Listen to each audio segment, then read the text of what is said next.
First, open image. Now select Subject and Ctrl-J, give duplicate.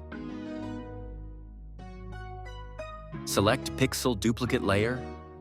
Go select Modify XPAM. Give 50 and XPAM. Now select First Layer and give Content Away.